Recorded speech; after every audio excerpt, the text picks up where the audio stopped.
Welcome to Tenor Tech, where I solve the problems you didn't even know you had. You start by checking prerequisites. Do this now. Confirm your device runs the required OS and sign into the Google account you'll use. Once signed in, enable location and microphone permissions for Google Apps so voice features work. Next, install or update both the Google app and Google Assistant.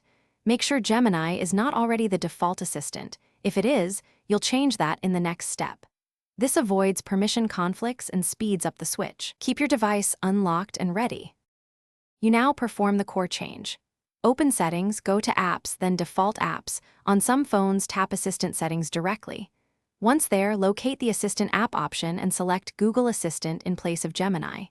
After switching, open the Google Assistant settings to configure voice match, preferred voice input, and language. These make words and responses consistent. If prompted, re-grant permissions for microphone and notifications. Once done, test with a quick query to confirm Assistant responds instead of Gemini. Finish by validating the switch.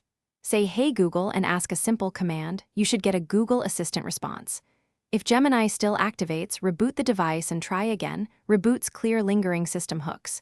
If issues persist, go to Apps, select Gemini, clear defaults and cache, then reselect Google Assistant as default. Make sure Google app updates are installed.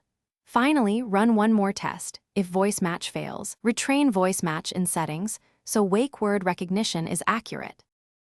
Thanks for watching. Subscribe to keep your life in tune.